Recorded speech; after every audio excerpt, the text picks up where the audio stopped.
Welcome to the Wish I'd Known Then podcast, where we focus on how authors found success, looking at strategies that have taken them to the top of the bestseller charts, as well as what they've learned from their mistakes.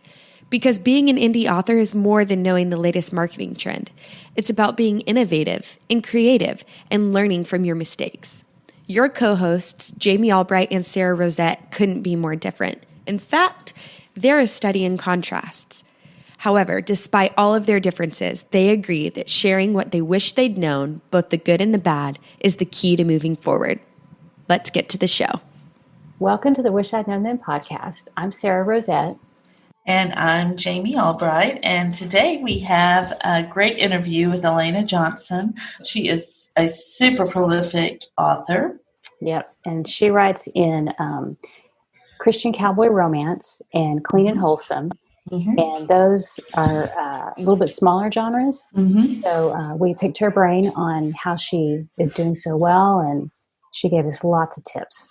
Mm-hmm. And she's the rapid release queen for sure. So if you're interested in rapid release, she's the one to listen to. Yeah. So it's a really good interview, and it's got lots of information. Yeah, it does. So what's been going on with you this week? Well, I finished my book for the second time. I realized I went back and I realized I'd had a murder. And then the next day, the inquest and the funeral. And I was like, oh, that wouldn't really happen. So I had to go back and put some time in there. Because, when you're writing, it takes so long to get. I feel like it's been like a week and it's only been like 2 hours or something. Yeah, exactly. So I had to fix that. And but then I'm doing what you did with this. You're sending the serial short story to your readers. Mm-hmm. And so since I have a new release coming up, I took probably about the first 25% of the book, the first, I think 5 or 6 chapters. Mm-hmm. And I'm just emailing it to my newsletter peeps, like just a chapter at a time. Mm-hmm. And I'm doing it I'm doing like a Tuesday, Friday, Tuesday, Friday, Tuesday. Mm-hmm. And that way they'll just get it kind of spread out, and they're loving it. Mm-hmm. So it's going really well. I've never tried that before. Yeah. The first person I heard do that was Elizabeth Ann West. She writes Jane Austen fiction. And I'm probably not saying that right. Sorry, Elizabeth Ann. But she sends out, I think almost all the book. Well, she did all of the book to her newsletters, like a chapter at a time. Mm-hmm. And she still sells a lot of books, and she sells them for a very high price. So I think people, they like it, but they also want the book because they don't want to just read the book and, a whole book in a newsletter. So, I'm glad it's working for you because I'm excited about my serial. The second chapter goes out this week, so that will be good. Yeah, the serial is called Love, Quarantine, and Other Inconveniences. And such a great title. So it should be fun. It's just going to be like a novella sort of thing that I'm putting out to my newsletter. But I finished a book this week, which is yay! Oh my gosh, y'all! This is an achievement, right? It is an achievement, and I'm a slow writer anyway, and I've debated on what to say about this, but I'm just going to be real and if whatever. We had my nephew died in May of this past year, and I've mentioned it before other places, but and that was just kind of devastating. I didn't actually start this book until August, but you think with grief, okay, it's been 3 months or it's been 4 months, I'm done, but you're not really done grieving.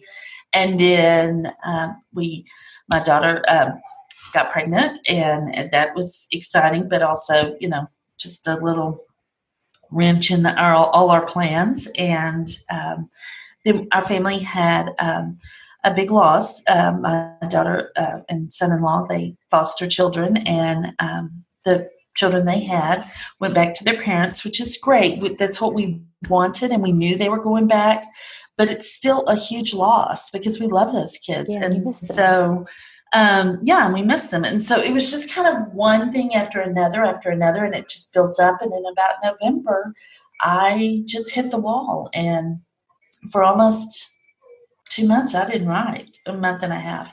And so I really did not know if this book was going to get written. I mean, I have a cover. It's a great concept. But life is just life. And there are people that the way they cope with difficult things is to dive in and just push through. And I think that's awesome. But there are a lot of people that can't do that. And I'm one of those people. And then with all of this quarantine stuff that's going on, that's added another layer of complexity. So for me to finish is just huge. It's just a huge accomplishment. Yeah.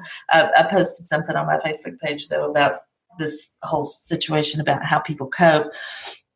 So I finished the book, and then for 2 days I didn't, practice any of these socially acceptable personal hygiene things because I just was done. Celebrating. Yeah, exactly. So we all deal with stuff differently, but the book's at the developmental editor, and I should be back this week. And that's we'll so see. great. Yeah, It's such a I'm big so feeling to be excited. done. Yeah, And it is. It is. makes- And go ahead. It makes me think of when we talked to Kait, and she talked about how sometimes if you go through something stressful and the emotions and stuff you had kind of attached to that book, and it's really hard. And sometimes you go back and finish. Yeah, so I think it's really good. I mean, I'm sure you'll be glad later on that book is done, and that you'll be really happy it's out. But I know you had a lot of stress. Yeah, there was a lot going on with that. Yeah, and the thing is that life is just like that. I mean, hopefully no one will experience, a death and then another loss that sort of felt like a death, in some ways. And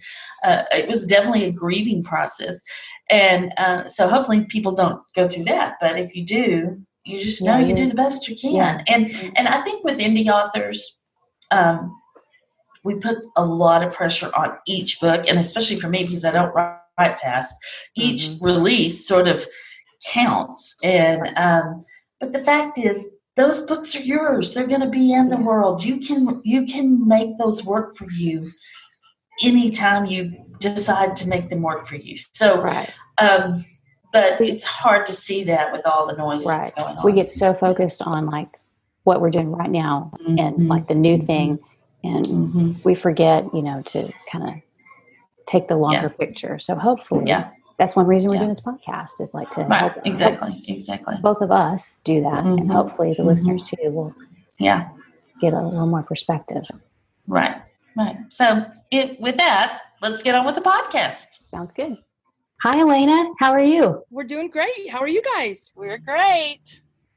We're so glad to have you here today in the midst of all the craziness. Yeah, it's a little crazy, but I only have one kid at home, and so my husband's still going to work, so it's still pretty quiet for me. Okay, well, that's good. Not a lot's changed, That's good. Normalcy is good. So tell us a little bit about the genres you write in. Okay, so I write in clean and wholesome romance under my name, Elana Johnson, and then I write some inspirational Christian cowboy romance under a pen name of Liz Isaacson. Okay. So that's what I've been doing for the last couple of years.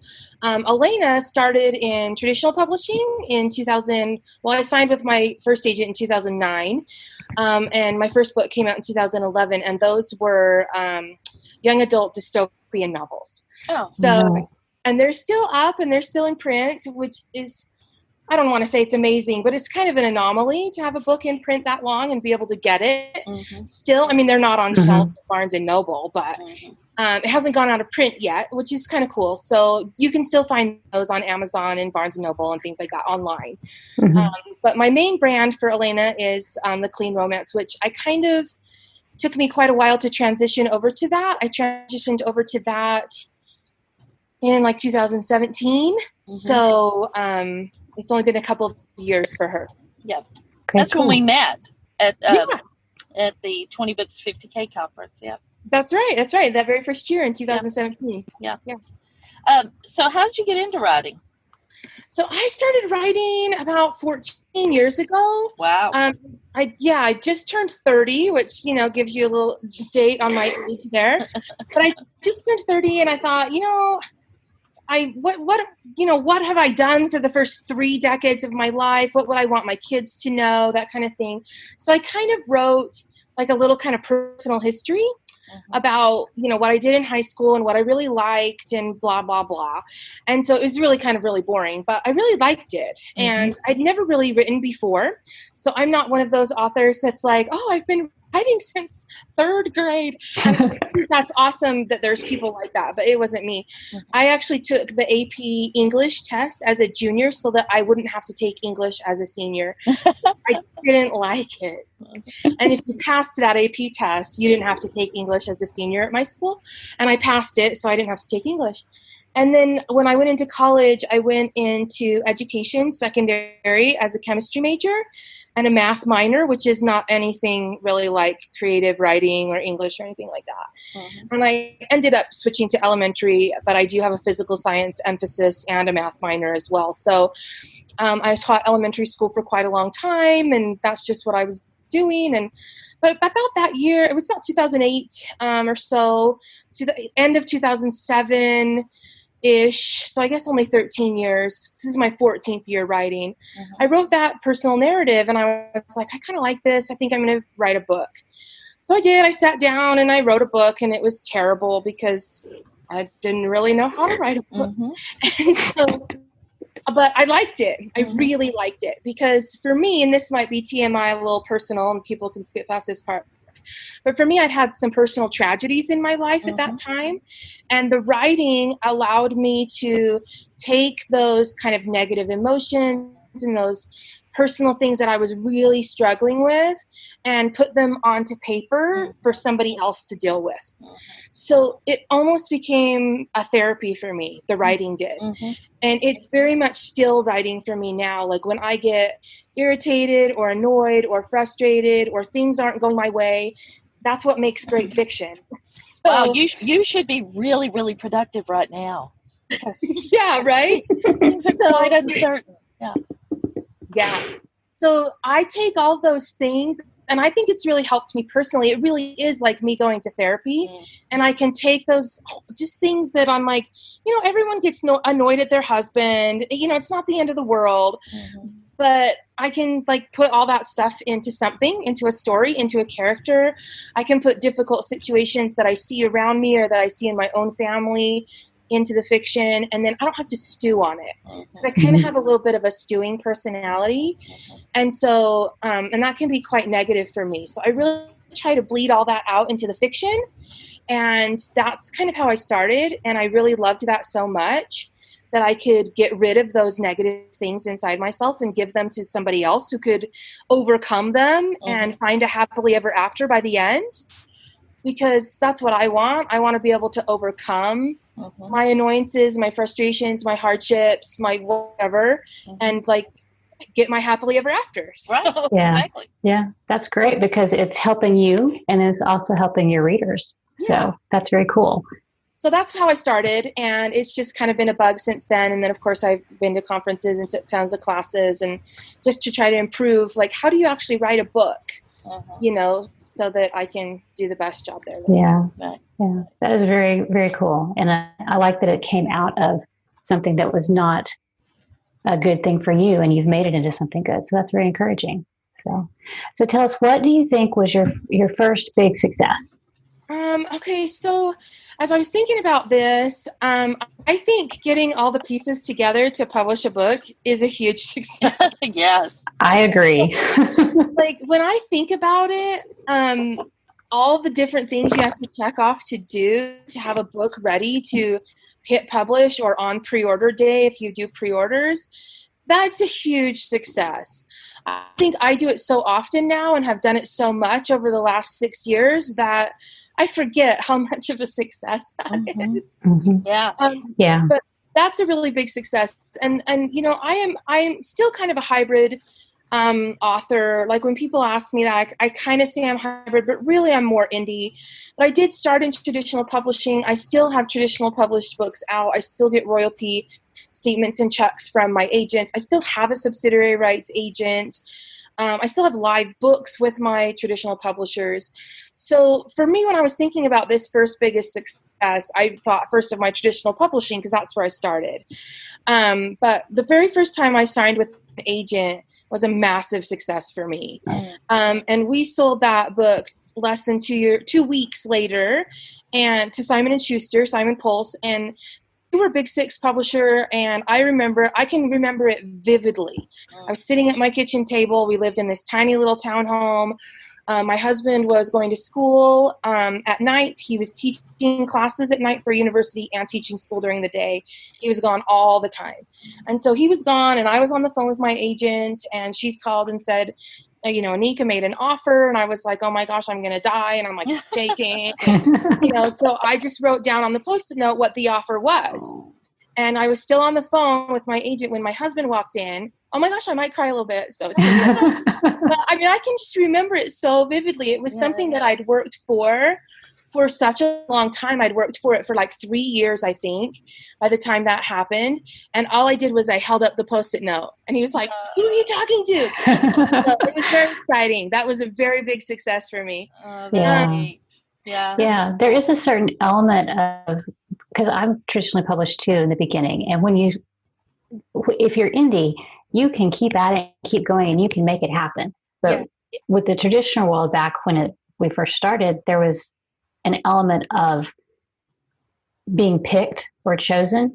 Yes. And if you got that, it was like so exciting at the time. And now looking back, I go, well, that was great, but there's better things now. Oh yeah, totally true. But still, that's so cool. Yeah. That was a very, very big success for me. In my indie publishing, I think my biggest success was when I made 4 figures in a month. Mm-hmm. So I started my pen name Liz in September of 2015. And I kind of expected it to not really go anywhere. That sounds kind of negative, and I don't want people to think that it is, but I'd heard people say, oh, I make more money with my self-publishing than my traditional publishing. And frankly, I didn't believe them. I had been... in 2013 and 2014, self-publishing, we didn't have the Facebook groups that we have now. We didn't have the support. We didn't have conferences. We didn't have any of that. It was really kind of a taboo thing, and kind of what people did if they couldn't traditionally publish, right? Mm-hmm. So I self-published my first book in 2014. I actually did it in 2011, but it was a novella, and I did have to sign a contract with Simon & Schuster to be able to do that, and blah, blah, blah. But in 2014, I put out a YA novel. That's what I was writing at the time, and they didn't sell. And then I put out another one, and they didn't sell, and I didn't make any money. And so literally I thought everyone who says they're making more money in self-publishing than traditional publishing is just lying. Like, it's not true. I couldn't do it for myself, right? And our view is very narrow. Right. At the time, in 2014, the view was very narrow. I think now the view is so broad that it's an amazing thing what we can do. So I started publishing my pen name. I had a few dark years in publishing where I almost quit, and I was like, this is worthless. Traditional publishing kind of chewed me up and spit me out and was like, good luck on your life and whatever. And so I was like, that's another story. But I thought, okay, I'm going to do this. I had kind of gotten some confidence back. And I'm like, I'm going to do this. I'm going to publish a book every 11 weeks. And at the time, that was fast. Like, that was, I know people. That's still fast. That's still fast, Elana. Yeah. It is still fast. But I know people now are like, you can get them out every 2 weeks. And I'm like, at the time, I was like, if I'm going to do every 11 weeks. So I had put a book out in September, and my next book was coming out in December. And I decided to make book 1 free, and I bought paid newsletter ads for it. That's kind of what we did. I didn't really have a newsletter. I didn't have a newsletter magnet. I didn't have, like, the BookBub ads platform didn't exist. AMS didn't exist. I think there were probably Facebook ads, but I didn't know about that. So, I bought newsletter ads. And that December, I made $1,500 with those 2 books. That's great. So that was my first 4-figure month in indie publishing. And I distinctly remember at the end of the month, because, now I check my numbers, every day. I'm going to say one day, but that's a big lie. But it's like, we all know you're lying, and it's okay, because we would lie too. I check my numbers once a day. Yeah, right. But at the time, I just looked at the end of the month, because I was like, oh, what did I make this month? And that $1,500 in December was more than I had made the entire year of 2015 with my other self-published books. And I had 9 of them, and they were in the young adult genre. Yeah. Some dystopian, science fiction, and then some contemporary. And that was more than I'd made in a whole year. So that was a really big success for me in my indie publishing. Yeah, that's awesome. That's awesome. So, what do you wish you'd known about marketing? So, you were just talking about paid newsletters and stuff. So, you now use Facebook ads? I do Facebook ads. BookBub ads? I do BookBub ads. AMS ads? I do AMS. Wow. So what do you wish you'd known, though, in the beginning about marketing and stuff like that? So I think that there's a lot of different parts to marketing. Mm-hmm. So there's your social media content, and there's your newsletter, and there's just you as a person. Right. So I learned really early. I started teaching at conferences in 2010, and I've kind of been all over, and I've talked to youth groups and libraries and librarians, and then a lot of authors. And I've learned that people don't even really have to be excited about your book. They don't even really have to read your genre. If they like you, they'll buy your book. Yes. So I learned that really early. Mm-hmm. And so, but that only sells so many books. Yeah. Yeah. It only sells maybe like 100, I would say, literally. Mm-hmm. And I want to sell more than 100, and I want more than 100 readers. Mm-hmm. So for me, when I was thinking about this question, I really started thinking about paid marketing. Mm-hmm. Like, what do I wish I knew about paid marketing? So not necessarily newsletter or magnets or social media content or things like that, but ads, advertising, even buying the newsletter ads. Mm-hmm. Like BookBub and Robin Reads is what we're talking about when we talk about those paid newsletter ads. Mm-hmm. But what I wish I'd known sooner was about this concept of read-through. Mm-hmm. So, because I know I did. I wasted a solid year freaking out and turning my ads off because they quote unquote weren't working. Because I was advertising a book one, usually a reduced price, 99 cents, and I was spending more than I was making. But I didn't understand the concept of read-through. So, and I just didn't think that my ads worked. And so that was something that I really wish that I'd known about sooner, so that I could really think about marketing in a different way. Yeah. And when I learned that, it still took me a few months to really understand what that means. Right. Right. So that's and so let's for our listeners who don't really understand what that is, why don't you explain that to them? So I hope I get it right. So well, if not, we'll all jump in. But yeah. And we can edit. When we can edit. So if I've got 6 books in a series, let's say, or even if I only have 3, even if I only have 1 that comes after, if I have a series and I'm advertising book 1, and let's say it's 99 cents, so I'm only making 35 cents on it, and I'm spending $10 a day, but I'm only earning 5, that can look like a fail. It looks like that book is failing.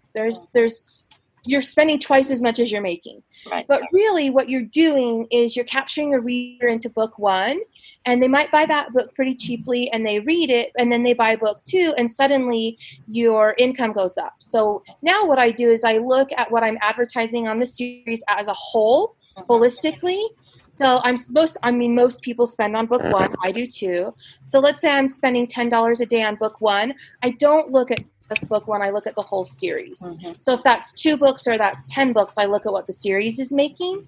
And if the series is making $20 or $30 or $50 a day, then that ad gets to keep going. That's a good ad. That's bringing readers into my series, into my brand, and they're reading through. So they read the book 1 and they read through to book 2 and to book 3 and to book 4. Right. And all of that is income that is generated by that one ad on book 1. Yep. Right.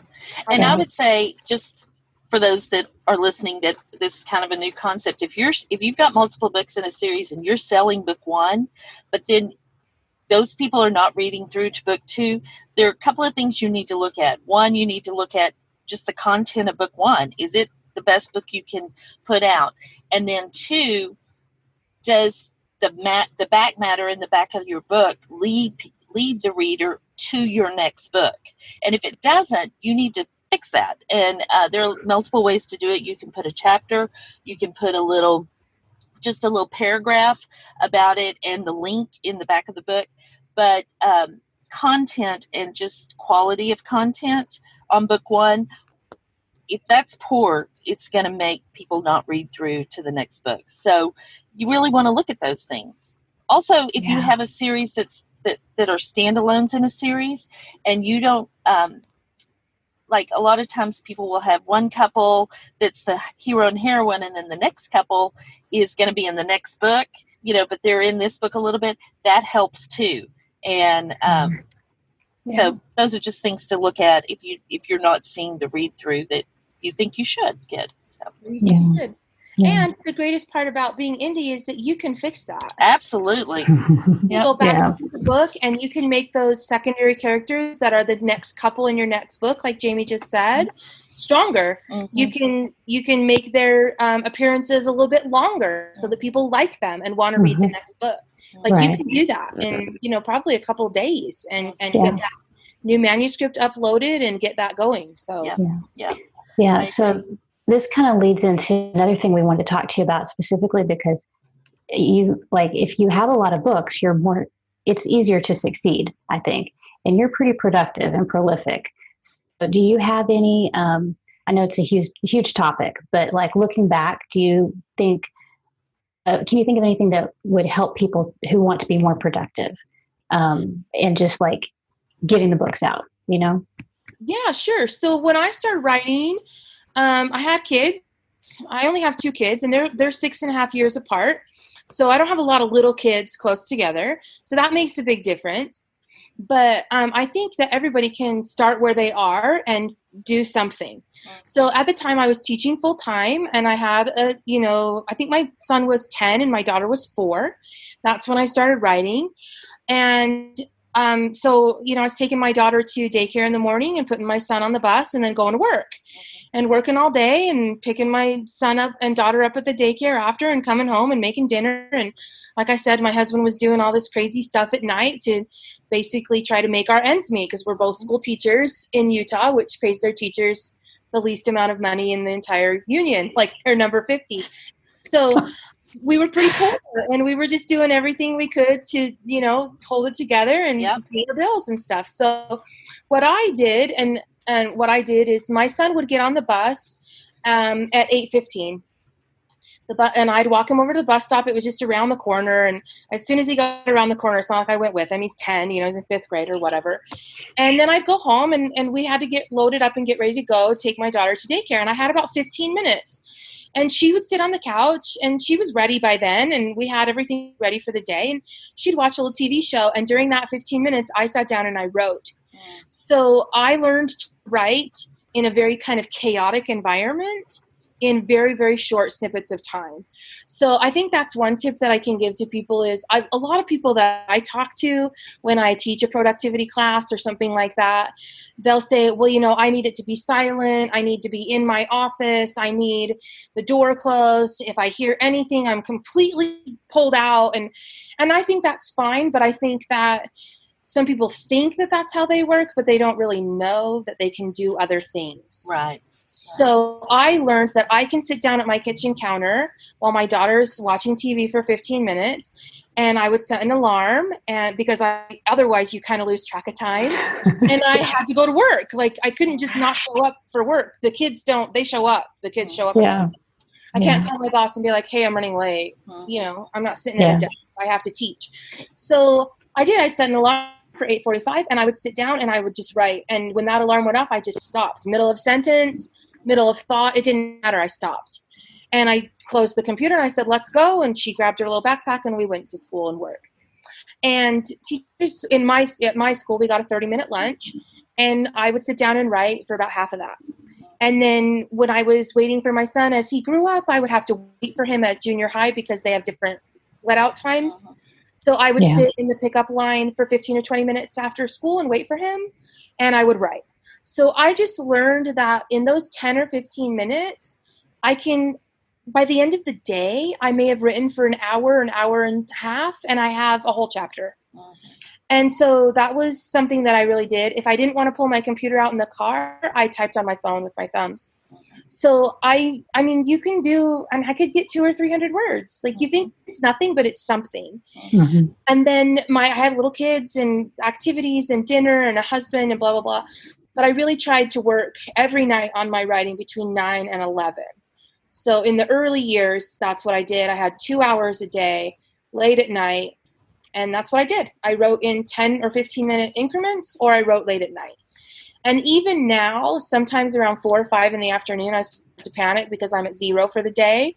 And I'm like, it's fine. You have like 7 hours. You're fine. So, like, it's fine. This is Just relax. This is what you've been doing for 13 or 14 years.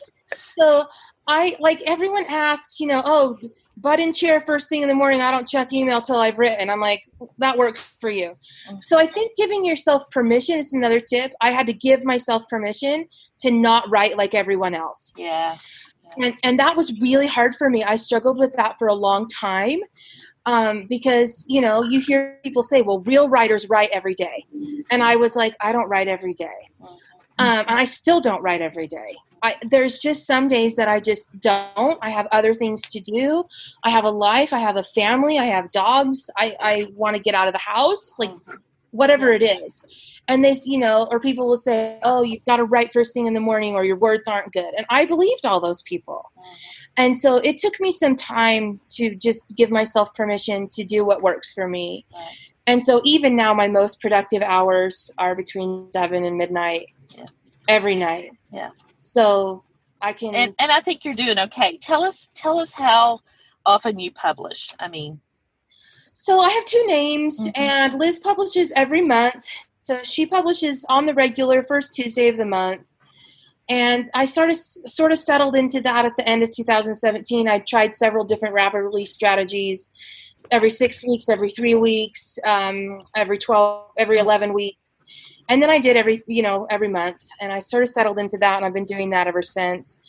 And I really like that. It's very predictable. My readers know when it's coming. I can put up a pre-order. I love pre-orders. And I just really like it. I know what I need to do for her, and she kind of functions like a really well-oiled machine. So I do that, and I've only had to delay 1 release in my time as Liz, and that was just in February. So I try to work ahead. I'm writing May's book right now, so I'm a little bit behind. I wish I was writing June's book, but I'm not. It's okay.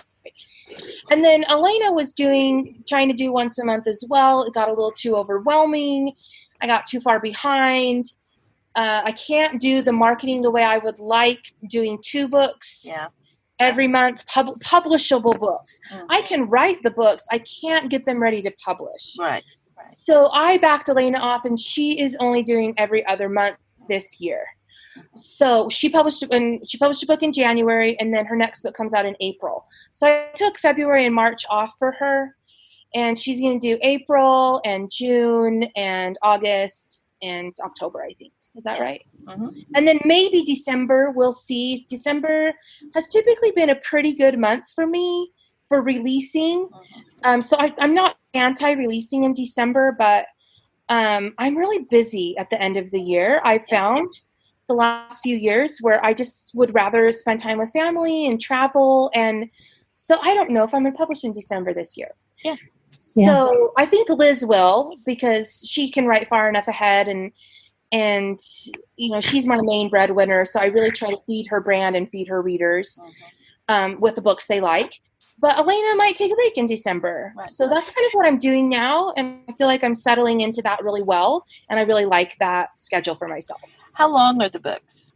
So that's another thing that really put me behind is I increased the length of my books. Oh, okay. That's one thing that I needed to stop doing, and that was really hurting my bottom line, was my really short books.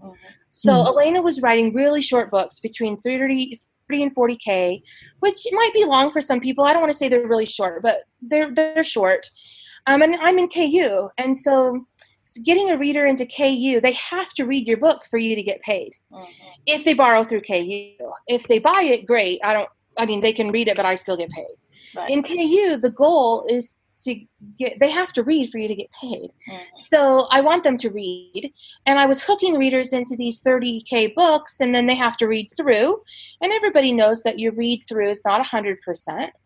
And I finally realized, if I write a 60,000 word book, and I get people into that one book, I only need half as many people to make just as much money.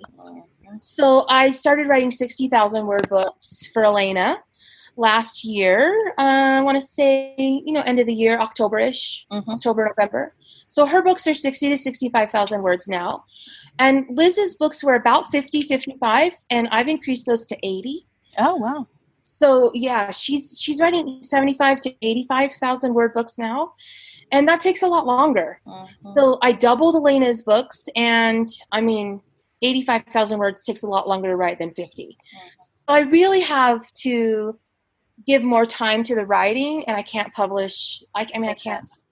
Do you write on each pen name every day? Or, not every day, but when you write, or yes, every writing day I do. So I have what I call a core project that I'm working on every day, and that core project gets assigned a word count. Whatever the word count is whatever it's going to take for me to finish that book in the allotted time that I give myself. So my core project right now is an Elana book. It's 60,000 words, and I want to write it in 2 weeks, which is 12 working days for me because I never write on Sunday. But honestly, it's about 10 working days because I don't write. I usually take Thursdays off writing to do a lot of marketing. So that gives me 10 working days, and to write a 60,000 word book in 10 working days requires me to write 6,000 words a day. So my word count goal for the core project is 6,000 words a day. And then what I have is what I call my secondary project that's coming up next in the queue. So what I do in that 2-week period, the first week I only work on the core project. So that's all I'm writing, 6,000 words a day, say 5 days a week. By the end of that week, I've written half the book. I know the characters pretty well. I do all the outlining first, all the character work first, all the setting stuff, all that stuff's done. This is like hardcore write fast, right? And I'm halfway through the book. So I feel like I know the book really well. I know where the book's going. I know where the characters are going. I know how to, I know how to end it. So the next week, the second week of my writing project, I start a secondary project. That secondary project's goal is 1 chapter a day. So this week I'm in my secondary project. This is my second week of my book. So I should finish my book tomorrow, and I'm on track to finish my book tomorrow. And I'm working in a secondary project as well. So my secondary project is 1 chapter a day, and I think I've written 5 chapters. I'm on chapter 5 today. I should write chapter 5 today. And so then next week, my secondary project becomes my core project. Oh, okay. It's a Liz book.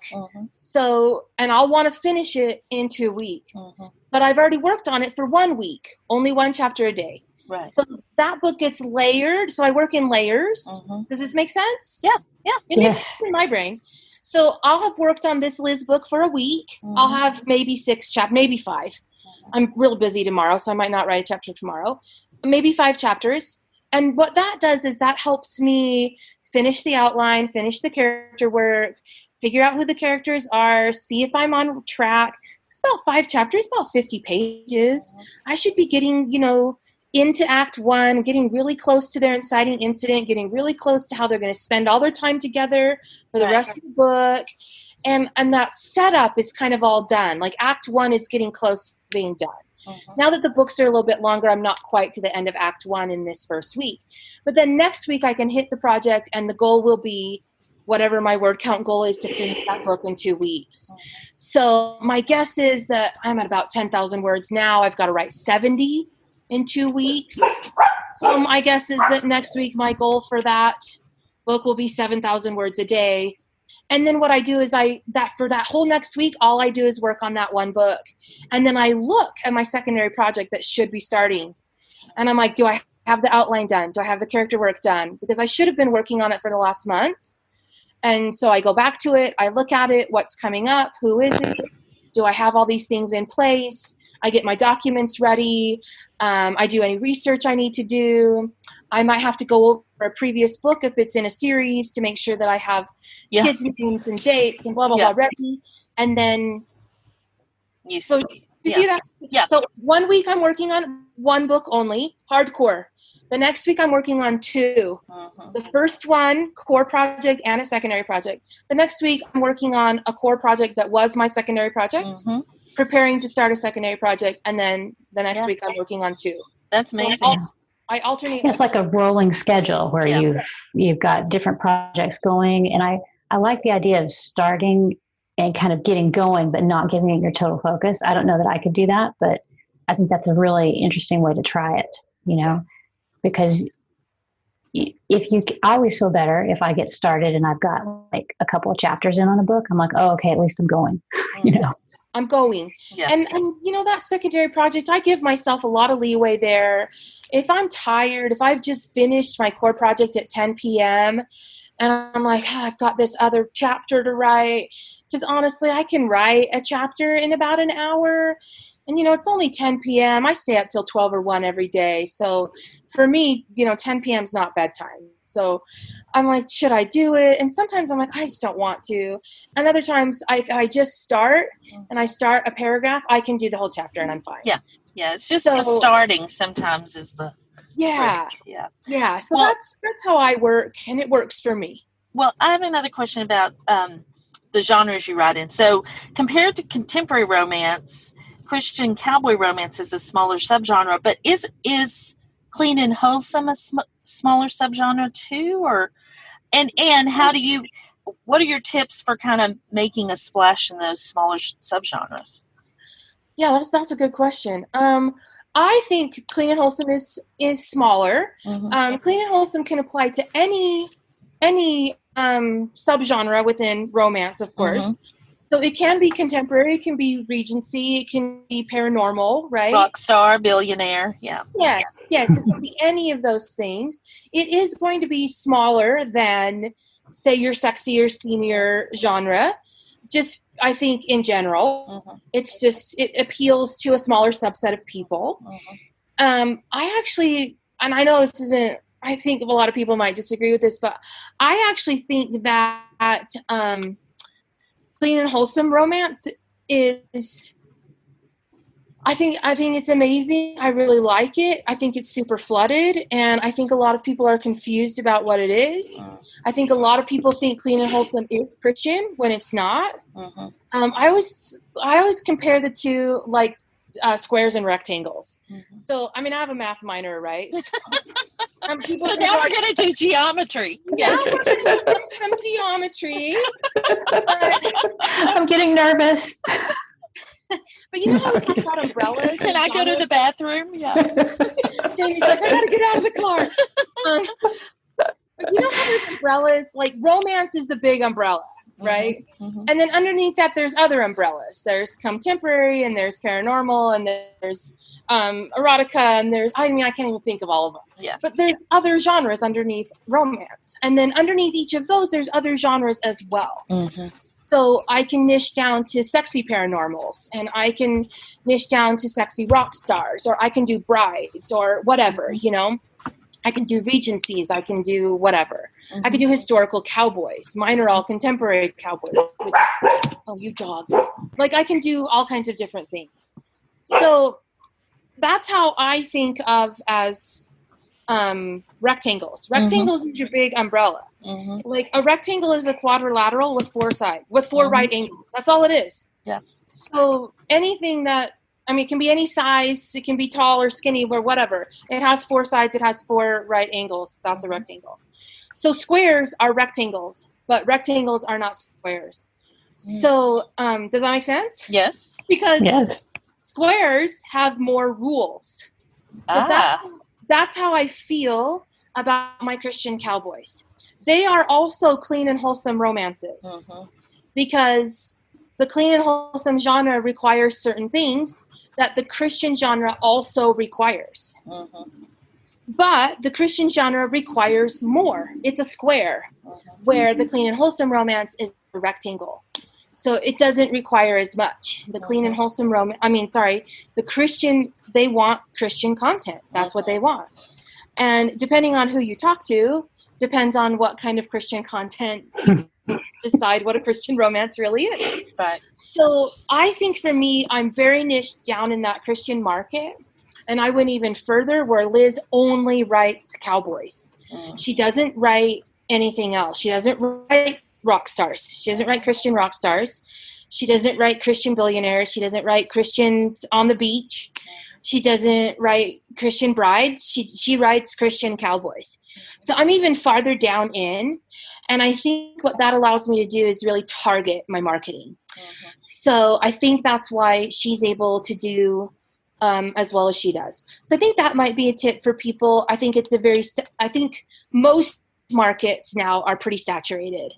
And so you have to find a way to do something that is similar but not the same. Yeah. And that's hard to do if you don't know what it is, and I would submit that nobody knows what it is. So we're all trying to find that target, and B, when you don't have money to do it. Yeah. So those are the two limiting factors that I found for indie authors specifically when we're trying to sell our books. Number one, we want to make sure that they are hitting a target somewhere. And it's hard if we don't really know what that target is, or we don't understand what that genre conventions are. So read widely. If you're looking, hey, I really want to publish a Christian romance, you should read a bunch and see what they are. There is some leeway in those. I call mine Christian light. Mine are not as Christian as others I've read, but they still fit within the genre conventions that readers expect. So meeting that reader expectation is really important. I can also market to the clean and wholesome genre, of course. I'm not going to get as much read-through from them that I do from my Christian market, but it is a big market, and I can market to them. I also market to people who like Westerns in general. So that sounds a little strange, but I market a lot to Lauren Landish because she's got the Tannen boys and the Bennett boys. Oh, yeah, but could not be more opposite than what you're writing. Right. Not more opposite, right? But she is a really good target for me, and I get a lot of clicks. And I'm not 100% sure on the conversion on those because I'm only using AMS for that because I can't target her on Facebook. So I can see what my click-through rate is for her and her books and the keywords I use for her. And I mean, I don't know if I'm getting KU, or I don't know if I'm, I can see the sales. Obviously you can see those, but I know she's in KU and she's a good target for me, and I keep targeting her. So I think that romance readers will read all across the spectrum. And so I don't think those should be discounted. Is she going to be my first target? No. My first target is very closely related to what I'm doing. And once I've kind of nailed those targets, I expand a little bit. And then I expand a little bit more. And then I expand a little bit more. And so since I've been advertising for a long time and have a lot of books and have been publishing those books for a long time, I can expand. For people who are starting out new, I would start very close. Start very, very, very close and see who you can convert on, and when you're advertising and things like that. So I think when we're trying to break into those genres, coming back to the question of what would we do in our genre, is really understand the genre. Put your book in the right categories, not categories that you're going to get a bestseller flag for. Preach. Yeah, that was something that really, that kind of threw me for a loop for a lot of 2017 when that happened, because I'd been publishing these Christian romances for a while, and when you clicked on the categories, it was Christian romance, and now it's really not. When you click on those Christian categories, you're just getting a lot of clean and wholesome. And I understand why the authors do it. I don't want to bag on them. I'm not upset with them, but their books are not Christian, but they do fall under clean and wholesome. But the problem is on Amazon, you only get one category for clean and wholesome. And the Christian categories and the religious categories, there are many of them, many. So a lot of people are putting their clean and wholesome books in those categories because they want more categories for their books. And I understand that, but that was something that I really had to change. as I saw those changes in my genre. I was like, whoa, what's going on? What? This book isn't Christian. I bought a bunch of them. I'm like, these aren't Christian. And I was kind of like, what's happening? But that's just the nature of publishing. Is things change and you kind of have to change with them. So I keep putting my books in those categories because my books fit in those categories. But I do think that's important. You want to put your book in the right category. Right. And then when you're advertising, you can focus on what's very, very close to your book and then expand after that. So I think a lot of people market to clean and wholesome, and then they market to Christian as well. But Christian is actually smaller than clean and wholesome. So I don't know. I think that you're going to get both. So I think it's really interesting that because it's counterintuitive, you would think that by going narrow, you'd be limiting yourself. Right. But by going narrow, you're actually able to reach the exact people that you want. And with the world the way it is now, the internet, you can find your readers.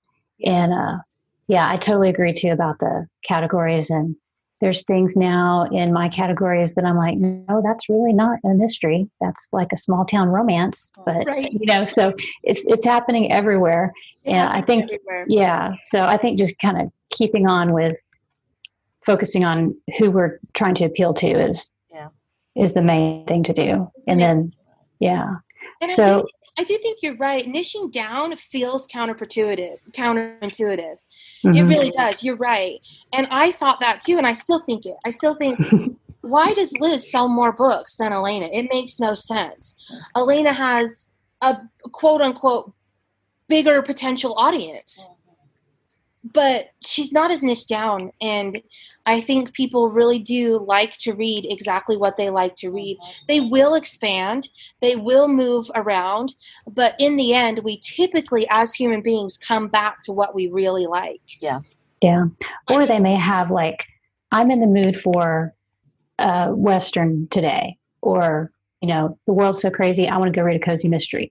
So they may read different genres. A romantic comedy. That's right. Not leave those out. Yeah. Right. Yeah, they want to escape into a fun romance. I love romantic comedy. I love them. I love watching them on TV. I love movies. I love reading them because they're fun, and they're like, there's good in the world, and this is going to be okay, Yeah. So, and I think that Christian fiction does a lot of the same things for people. And I think a lot of romance does that for people. And I think cozy mysteries are fun. And I wish I could write one. I just don't know. And so, I think fantasy is a really good escape for people. I loved writing fantasy when I was doing that. It's just a good escape for people, and people need that. And so I just think that that's what literature and writing and books can do for people. But I do think that people have certain things that they really like. Yep. And those are the people that I want in my reader group, my review crew, my newsletter, because they will buy everything I write. Yep. Now, Elana, since she's broader and she's done paramedics and she does firefighters and she does billionaires and she does rock stars and she's kind of all over under the big umbrella, people are like, I don't like billionaires, but I don't really care about, this rock star. I don't really care about this motorcycle club or whatever. Right, they just don't buy everything that you write. Right. Yeah. Right. So, well, this is kind of a good segue into one of our other questions is, because like we made certain assumptions, like we all did when we got started. And so, as you've figured out more about your genre and how you figured out how to narrow down, what else do you look back on and think, oh, I could have done this differently. I could have done this better. Or maybe that wasn't a good use of my time. Oh my gosh, so many things. Sorry. Stay tuned. Question. Part 2 coming up. Stay tuned for our week-long series. Yeah. That's right. I think the longer that you publish and work in publishing and write, the more you learn, right? Obviously. And so I don't like to say that I regret doing things. I like to say, I did that, I tried that, it didn't work for me in my genre, so I don't do that anymore. Yeah. And a lot of times I do think that we have to go back and examine that third part where it didn't work for me. I hear that a lot when I teach ads. Oh, that doesn't work. That didn't work. That didn't work. Oh. And I'm like, okay, well, did it really not work, or do you not understand the data? Yeah. And if it really didn't work, because I have things like that too, but I really try to revisit them every 3 to 6 months and go, did this really not work, or was it November? Did this really not work, or was I targeting wrong? What can I do differently? Did this really not work, or does that make sense? Yep. So I really think that as indies, we have to question that this doesn't work for me statement. And what that looks like for every indie is different. But for me, what that looks like is I go, did this really not work, or what else can I do? Fill in the blank. Should I try to promote this series? Should I recover it? Should I try again at a different time of year? Should I try a target that I think doesn't work for me again, looking at their catalog now, 6 to 12 months later? So I think that third part there, I tried it, I heard about this, I tried it, it didn't work, so I don't do it. That third part always needs to be reevaluated. Yeah. Because those assumptions that we make, we need to question those, I think, from time to time. Otherwise, we can become very fatalistic. And maybe that's just my personality. But I can become fatalistic, and I can be like, well, this doesn't work, this doesn't work, this doesn't work. So my books don't sell, so that's why I'm not making any money. Right. And I would rather have the view of there are more readers that I can reach. I just need to figure out how to do it. Right. There are more people out there. I just need to find them. There is more for me. I just need to figure out what it is. Mm-hmm. I can write a better book. I just need to learn how. I can market better. I just need to talk to somebody new. Does that make sense? Mm-hmm. Absolutely. So that's kind of my mindset, is I really try hard to think there's more. I just need to find it. Right. And I need to be patient to find it. It's not going to happen overnight, but that's okay. So some things that I do kind of look back on and go, these aren't a good use of my time. I'm not going to do these anymore. And some of these might be kind of unpopular, but for me, it's swag. I don't make swag anymore. I used to have tons of swag and bookmarks and, buttons and ribbons and stickers and booklets, and it's all sitting in my storage room, and I don't do anything with it. So I don't spend time and money on swag anymore. And that might work in certain genres, but for me in my genre, I've decided this, and I don't do a lot of in-person things as an indie. I don't enjoy them, and so I don't do them. So I really don't have a need for swag, so I don't do that anymore. I don't do Facebook parties anymore. Every time I do, I wonder, why am I doing this? There's 5 people here, and I'm pretty sure that these are just my friends that want to win something. That I don't do this anymore. So I cater to my own people in my own groups. Right. So my reader group and my review crew, I am for them.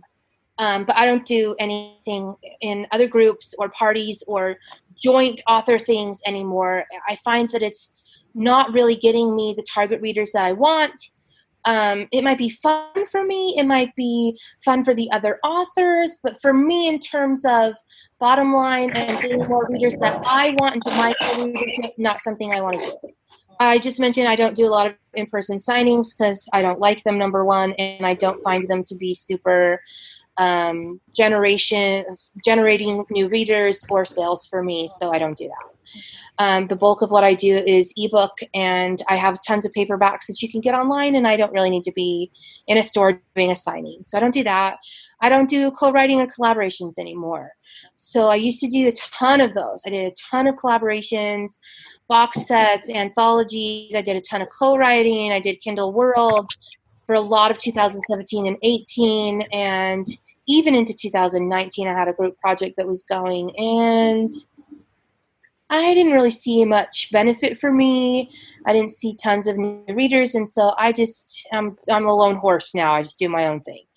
And I see tons of people still doing them and advocating for them, so I don't want to say they're bad.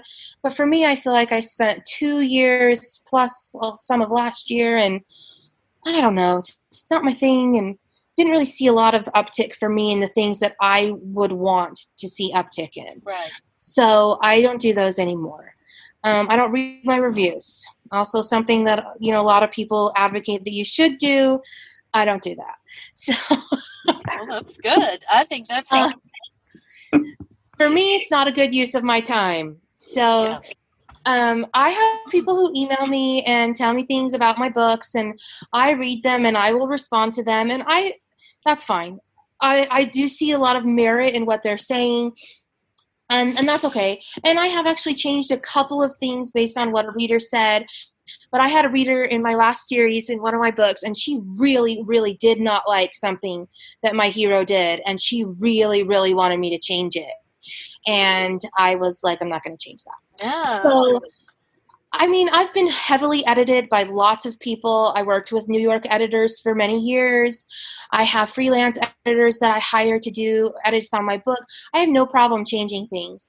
I'm not married to a lot of plot points. I know that I can make my characters better based on feedback, but there are some things where I go, you know what, I'm the creative, and this is what this has to be. And then what happened is that was book 4. When book 7 came out, this hero, so I kind of wrote these family sagas. Like when book 7 came out, I think it had 15 or 16 narrators in it. It's still a romance. It's a romance. So the hero and heroine are the main narrators, but a lot of romance have 2 narrators, right? Yes, right. So what I decided to do with this series is there were 7 sons. I decided they were all going to narrate. I thought, you know what, this is what I want to do, and this is what I want to write, and I'm going to see how it goes. And it's been my absolute best-selling series ever. Wow. It's my longer books, so they're longer. They're 85,000 words, and my readers are ravenous for them. And they're super upset the series is over, and they want more, and they want more. They're like, write a second generation. Maybe they can have an 8th brother they didn't know about. Like they want And so, or a stepbrother, yes, or a cousin. They, your reader, and I took that from reader cues. So I'm not saying don't listen to your readers. Right. What I'm saying is, in my reviews, my critical reviews, I don't necessarily take that and change what I'm doing. So it sounds like you gave up things that you really weren't seeing any kind of return on investment on, but you concentrated on things like your writing, like giving your readers what they want, where a Facebook group or a signing isn't necessarily going to reach that many people, but you kind of catering and giving to them as the creator, and as you want to do, you're reaching more people. Yeah. Yeah. So it's a better use of your time. I think it's that's a better awesome. use of my time. And I think if you don't have a reader group that you can ask, I just ask my people. So I have a big newsletter, and I have a reader group and a review crew. And I worked hard to build those. I've been building them for 5 years. So I don't want people to be like, oh, I don't have these things. What do I do? You can read your reviews. But I don't choose to do that. I choose to ask my people, what do you think about this? So I try to do like a book club, a monthly book club, and it's not monthly. But I ask people, what did you like about, and we have a book of the month, usually one that just came out, and I don't give it to them for free. Like they've got to buy it to read it. It's like a book club. And I ask them, what did you like about it? What did you not like about it? What did you like about her? What did you like about him? What did you think of the goat yoga? What did you think of the whatever it is? And I take those cues from the people that are reading my books, and I listen to what they want. Because ultimately, if you want to sell books, you have to give the readers what they want. Right. And so I've been trying really hard to do that as Liz for quite a long time. And I think that's why Liz is just more successful. Right. Elena, I think, chases tropes a little bit more. She is not as niche down. She is just really trying to chase after something, and she doesn't really know what it is. Right. And Liz is like, this is what I do. I'm not going to change what I do. Right. But I'm going to listen to my readers. I'm going to give them what they want. Right. So anything that doesn't really attribute to that, I don't do anymore. Right. Well, that brings us to our next question, and really something I'm interested in is, what changes have you seen in these two genres over the last few years? So number one, the biggest change I think is we talked a little bit about the categories and like what makes a clean romance and what makes a Christian romance, because there's been such a huge insurge of authors writing in those genres. Those sort of conventions and rules are kind of liquid, and they mean different things to different people. So that's been a huge change in the genres that I've been writing in. That you kind of have to go, okay, how do I label my books to make sure that they reach the people I want them to reach? And like I said, once I expand a little bit, I'm not really too concerned if I'm getting somebody who loves Lauren Landish reading one of mine as well. But in the beginning, I really want to reach people that just want a book just like mine, so that it's being shown to the right people through Amazon. That's a big lesson that I learned as well, that I really want the right people to be buying my book in the beginning. So, and by beginning, I mean probably like the first, I don't know, what would you say, like the first 3 months? Yeah. Like for sure. Like, so that that also bought row, and the ads that you're doing and who you show up on their page. And when you click on their author page, you know, you might be over on the left-hand side where it says other authors they've bought, you know, that has to be really correct. So I don't want to email my mom who likes Brandon Sanderson and be like, buy my new book, because that's just not what I want. Right. And so I think for those genres that are really flooded, that was something that I really had to learn, because before, you know, I sold a clean and wholesome romance to a publisher in 2015. So it's been a thing, but it wasn't really a big thing, especially in the indie world. And I mean, Amazon didn't even have a category for it for years, the clean and wholesome, and until like 2017. And so we've seen a huge surge of that, huge surge. And basically what we do is what I think most people do is we look at what's selling really, really well in the sexy genre, and then we write a clean version of that. So it's a little hack. Yeah, it's a little life hack there. But in 2018, that was Billionaire, right? So, I mean, Sexy Billionaire is huge. And I mean, it's still huge, right? J.S. Scott and, I mean, Vi Keeland and all those, right? And so what a lot of clean authors were like, well, I want to write romance, but I don't want to write the sexy times, so I'll write this clean, and now there's a clean wholesome category, and let's do Billionaires. And so Billionaires just was this huge, massive thing. And little tip, I think Billionaires are still a huge, massive thing. You just have to pair it with something else. So what I did is I paired it with my Christian Cowboy.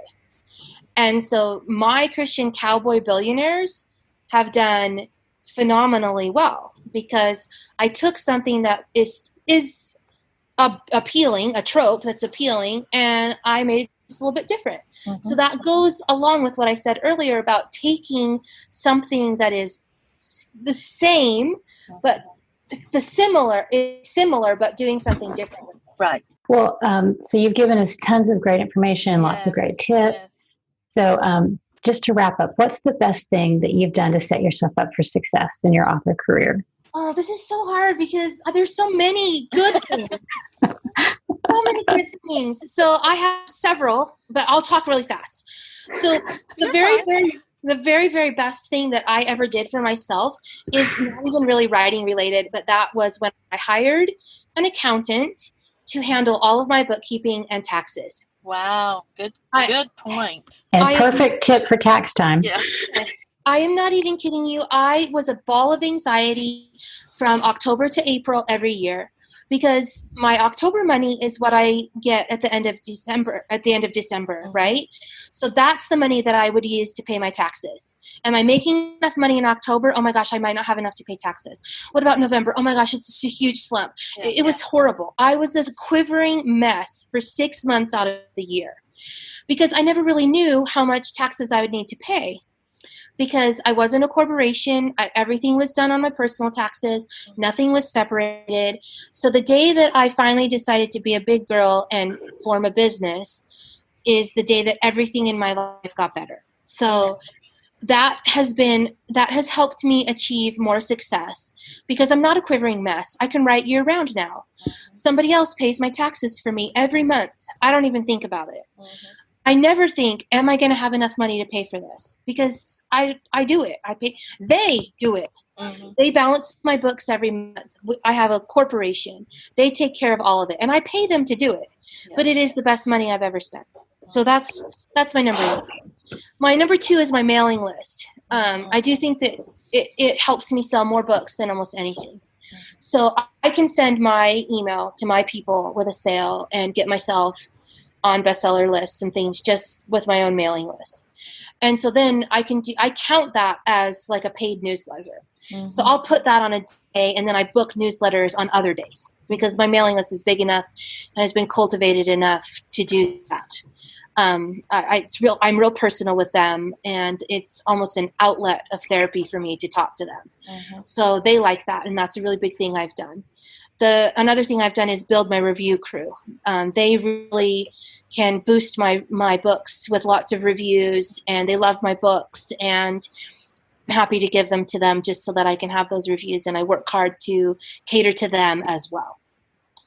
And then another thing that I've done for myself that I think has really helped my success is my pricing strategy, because I don't like to release books for low prices. I'm kind of a diva with my prices. So I think that there is a tier for pricing for every author out there. And I know Jami was at the Romance Author Mastermind where we talked about pricing as well last fall. And that was a big eye-opener for me. I think I had done it unconsciously. But I even raised my prices after that. I did too. I'm at $5.99. Yeah. So I have increased some of mine to $4, and then my long ones, because I think your books are a little bit longer as well. Yeah, they are. I raised to $5.99 as well. And I just thought, you know what, that pricing strategy has helped me just with my bottom line because I can still sell books at this price, which I didn't believe at the time. I do think this is a little caveat. I've talked about this in my indie inspiration group is I do think that you have to have a book to back it up though. Yeah. Like I can't take one of my Elana 35,000 word romances and put it at $5.99. I don't think that is the right thing to do, but I can take my Liz 85,000 word book and put it at $5.99. Right. So I think that you have to have a book to match the pricing. Right. But I still have books at $3.99 and I still have books at $2.99, and then some others that I think, you know what, maybe I can try this price point. Then I try it and I see how it goes. But I think that pricing strategy of kind of, you know, my books are I don't want to be arrogant, but my books are good and I want to put them at a price where I can make a living wage. Yeah. Well, and I think you need to have the reviews to back it up and also a cover that backs up a $4.99 book or a $5.99 book. I mean, you can say I got a great book, but if you don't have the reviews to back that up, then readers are not going to agree with that. Right. Yeah. And you can probably get some people to take it, but they'll start to leave reviews that it wasn't worth it. Yeah. So you really do have to have the whole package. And this, of course, is subjective, right? Because, I mean, we all read books that we don't like that are bestsellers and have thousands of reviews, good reviews. Yeah. Like, what am I missing? But Jami's right. You need to have a good cover. You need to have a good blurb. You need to have a good book, so that when somebody buys the book for $5.99 and opens it and reads it, they think they've gotten $5.99 for it. Right. So that book that's inside of what you're advertising is also really important. And you'll know, I think you'll know if it's not. Your reviews will start to reflect it. You'll hear, people will talk to each other. You won't get people signing up for your newsletter. Like, I think that's a good indication of it. So I only do organic signups now in my newsletter. And, it's at the back of every book, but I know which books I'm really pushing. I'm not spending money on every book. I'm only spending money on a couple. And I know if I'm getting newsletter subscribers from those books or not. Mm-hmm. And I've seen it ebb and flow based on which book I'm pushing. Like, I can see that I get more newsletter subscribers when I push this book than when I push book B. And it's because they like book A better. Right. And so if you're not seeing growth in your infrastructure, in your newsletter, in your followers, in your groups, then you get people buying your book, but you're not really increasing your readership. Right. And you want to do both. Your ad money should be doing both. Right. That's a very good point. That's a very good point, and something that I honestly did not think about until probably the middle of last year. And I've been spending money on ads since day one, but it's not just visibility, it's visibility and then retaining those readers that come in and boost up your business. So, I think that's great. Well, Elana, tell people where they can find you. So the best place to interact with me is on Facebook. But if you're interested in talking more about indie publishing and those kinds of things and learning more about what I do or don't do or why I do it or why I don't do it or what I'm trying or what I'm failing at, that would be the best place to do it. Great. Awesome. Well, thanks for being with us. This has just been awesome, and we appreciate it so much. Yeah. Thanks. It was great to talk to you. Yes, nice talking to you too. Thanks, you guys. Happy quarantine. Yes, you too. Bye. Bye-bye. Thanks for listening to the Wish I'd Known Then podcast. We hope this episode inspired you, empowered you, and made you laugh a little bit too. If you loved it, tell your friends about it. And if you feel so inclined, leave us a review. We look forward to being with you again next week.